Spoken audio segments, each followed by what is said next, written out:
Well, definitely going to get some Miata stuff done today. And I'll tell you the truth, we're lucky to be able to work on this. We had a close call this morning. Uncle Kathy, why don't you show them what happened? Hey Tony, what are you doing? Talking about a vacuum leak. Why? Don't you read the comments? Yeah, of course I do. You're gonna blow us all up. I am not. Yes, you are. And you're smoking a cigarette. I do this all the no, time. the comments say that this is wrong.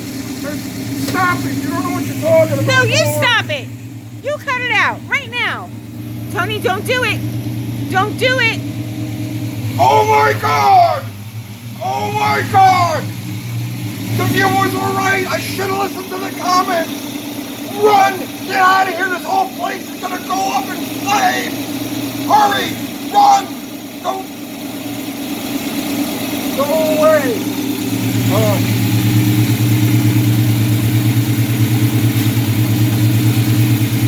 All right, well, it's dangerous, you know? You shouldn't do that. Whew, that was a close one. Luckily, we survived. So, we've got the motor and trans on the Miata. That was the easiest motor pull I've ever done in my life. I never even got my hands dirty. What I did was I ran an ad this morning on Facebook on a local Miata group, you know, 1.6 motor and trans free for the take and come and get it out of the car. Two guys showed up like an hour later, bam, it was out and it's gone. So that leaves me in this empty space and my trusty tape measure. And so we're going to put a Slant Six in this car. It's like, you know, and a lot of you guys are puzzled, like, why are you putting a Slant Six on a Miata? Because, you know, just because, right? You know, I mean, honestly, ever since Mrs. Landy, our 64 Dart, I've had this curiosity about the 170. The 170 is the the unknown, unloved. Well, the 198 is really unloved, but the 170 is like the forgotten Slant Six. And that car raised my curiosity about it because I've told this story before. We bought that car. Here, come over to the car. We bought this car from the original owner. Well, the original owner's family. And the story that we got, this is 12 or 13 years ago. And the story that we got was that they bought the car new, and it had been in continuous use since new. So it got passed from family member to family member, and it was their first car. I mean, we put the slots on. When we got the car, it had regular, you know, regular wheels on and everything. But this 170, this filthy, decrepit 170, is just absolutely amazing. When we first got the car, I was like, well, it runs good, but I have absolutely no use for this thing. I'm just gonna, like, you know, run it until it drops. Drove this car for 10 years, every day, okay? Changed the oil twice in that whole time. It doesn't leak, it doesn't burn. This thing's been running since the Kennedy assassination. This thing's been running since then, and it's still going strong. And I'm like, you know, there's something to this. There's something to this 170. And then I started researching. I'm on Allpar. You guys know the site, Allpar? They have a lot of good Chrysler historical stuff there. And I was reading about the development of the Slant Six. And something that one of the engineers said, you know, they were interviewing the engineers, and something one of the engineers on the project said was that with the 170, he felt that they had developed the perfect engine, okay? Think about that now, right? That's a pretty tall order, right? The perfect in what respect? Well, perfect in the respect that this thing's got over 1 million miles on it. It doesn't burn a drop of oil. It's got all the compression it was born with. I've neglected and abused it, and God knows how many other people have neglected it and abused it over the last 60 years. Almost 60 years. That's the perfect engine. And it sings. It has no real bottom end power, okay?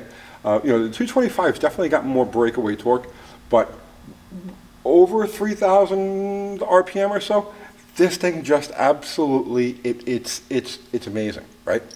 So this piqued my curiosity towards the 170. And the 170 has a couple of other advantages too over the 225. The 225, the Slant Six was designed around the 170 engine, okay? At the very last minute, and there were stories about these things, they developed it as a performance engine, like to run head-to-head with the European inlines of the day, right? And there were stories of the 170 running on the dyno at $7,000 for hours on end, never skipped a beat. At the last minute, the bean counter said, you know what, we need an overhead valve 6, because they had been using a flathead 6. We need an overhead valve 6 for our larger cars and pickup trucks. So, you know, add some beef to that 170. The engineers agreed, they did it. And they added a 1-inch stroke and a 1-inch deck height to and came up with the 225. But here's an interesting thing. When they designed the 170, it was designed specifically to sit low, and that's why it's slanted 30 degrees. It was designed specifically to sit low, specifically to fit the K-frame that they had designated was going to be used with the Valiant body and the hood line.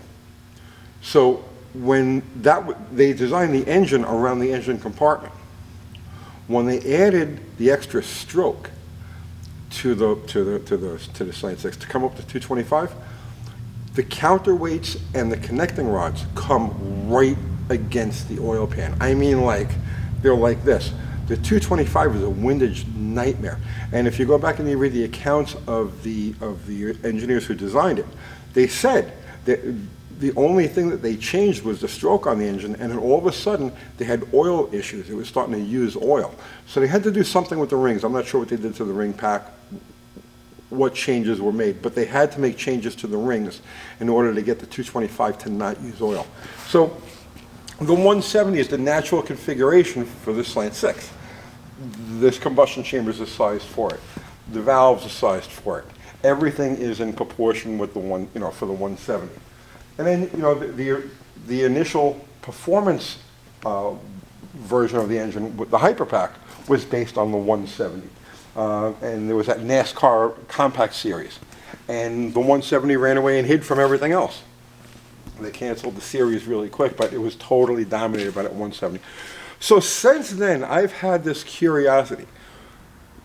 What can be done with the 170, right? I love this Slant Six in general, but it appears to me that that's where the magic is going to be found. And you're not going to make a good torque drag racing motor out of it just because of its dimensions, but I think that it's going to be the perfect 5, 6, even 7,000 RPM motor for a sports car. And so that's why we're sticking a slant in this thing.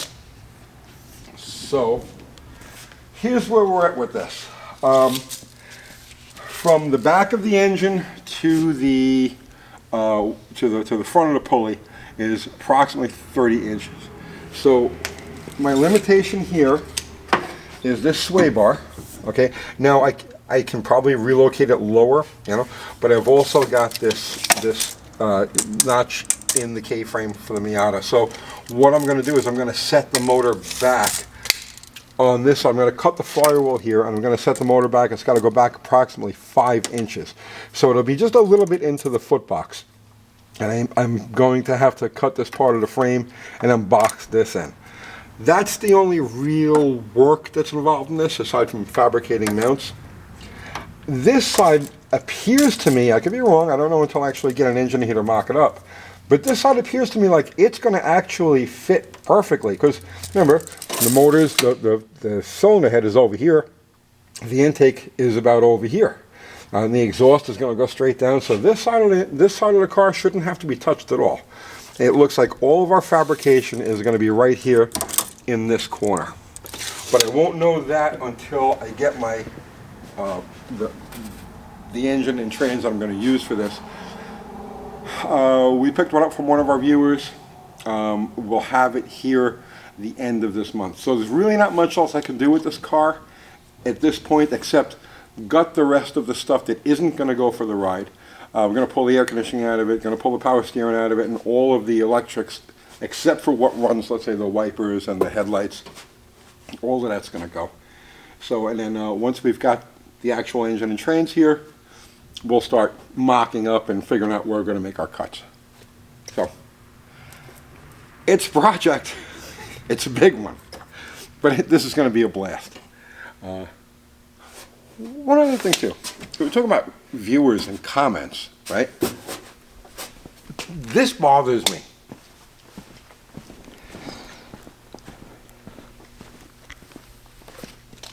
Last month, I said that I had picked up this roll bar for the car. And I got a screaming deal on it. And in the comments, there were at least, I don't know, a dozen people who were like, you can't use that thing. It'll flip over and it'll crush your head. And you can't drop a car on top of it and all kinds of other things. Doom, right? You use this thing, you're going to die. Not a single person in the comments made the observation that I initially had when I saw it, and that would have been the right observation, which would have been, how are you going to brace this thing up to keep it from tipping over? Because when I looked at this, I said, yeah, well, obviously, it's mounted in a pretty flimsy way, right? But it's a decent gauge of steel. It fits the car, it fits the style, it looks good. Now, how am I going to brace this thing up from where to make sure that it's going to stand upright? And remember, this isn't supposed to protect you in a 170 mile an hour roll. This is a tip over bar to keep the asphalt off your skull if you flip it, if you roll it over in a parking lot. This is not, high-speed crash stuff. But that was an interesting observation. All of the people who commented on the bar, out of all of them, not a single one of them said, how are you going to brace that up? Instead, it was just like, oh, you'll die with that thing. YouTube. I'll see you tomorrow.